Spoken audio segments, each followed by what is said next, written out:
Коми, как и по всей стране, началась вакцинация от новой коронавирусной инфекции. Несколько десятков человек уже привиты. Все они врачи Республиканской клинической больницы. Каждый работает в красной зоне, стало быть, непосредственно контактирует с зараженными COVID-19.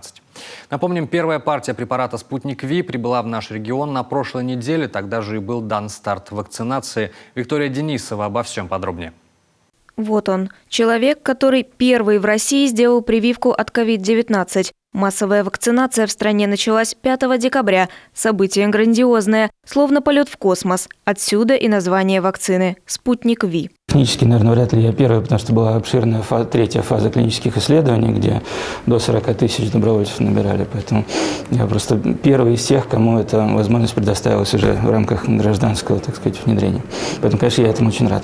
Старту вакцинации в стране быть. Такое поручение еще на прошлой неделе президент Владимир Путин дал вице-премьеру Татьяне Голиковой. Первым делом – врачи и учителя. Стоит отметить, что все на добровольной основе, да и процедура совершенно бесплатная. Уже более 2 миллионов доз у нас произведено или будет произведено в ближайшие несколько дней.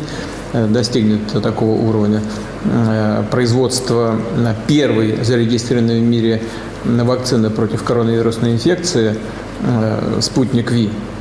Это дает нам возможность начать, если не массовую, то масштабную вакцинацию. А вот и одни из первых вакцинированных в Коми. 15 человек, все до единого врачи Республиканской больницы, работают в красной зоне. На вопрос «волнуетесь ли?» отвечают – прививка не страшнее самого ковида. Почему решила? Потому что мы сейчас, в период пандемии, сотрудники красной зоны, мы непосредственно работаем с больными с подтвержденной ковид-инфекцией. То есть у нас наивысший, наверное, риск заразиться.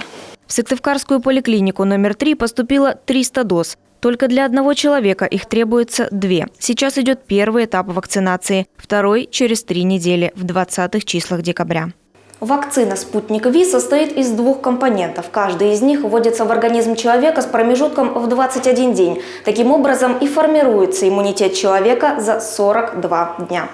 В Коми постараются привить весь медперсонал, после – педагогов. О массовой вакцинации пока говорить рано. Между тем, первопроходцы уже положительно отзываются о вакцине и называют ее спасением. Нужно воспользоваться плодами цивилизации. Вакцина опробирована, доказана ее эффективность, я ей доверяю.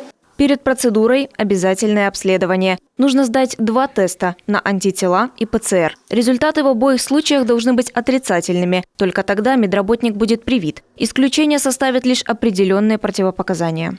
Пока есть возрастные ограничения, то есть это мы берем возраст 18 до 60 лет. Пациентов, которые не имеют хронические заболевания, или эти хронические заболевания должны быть в стадии компенсации. Да? Не берем, имеется противопоказания для лиц, которые получают тяжелые иммуносупрессивные препараты. Но это такие пациенты, как, например, с ревматоидным артритом. Далее сама вакцинация. Процедура занимает не более часа. Первым делом разморозка ампулы. Она хранится при минусовой температуре. После прививания обязательное наблюдение за пациентом около получаса. Ампула идет 3 мл. По 0,5 дозировка на человека. Шприцом набираем вакцину и уже потом колем пациенту. Пусть и небольшой, но шаг вперед все же сделан. Вопрос только в дальнейшем распространении вакцины. Однако о мерах предосторожности забывать все же не стоит. Носите маски, соблюдайте социальную дистанцию, берегите себя и окружающих. Виктория Денисова, Вячеслав Беспалов, телеканал Юрган, Сыктывкар.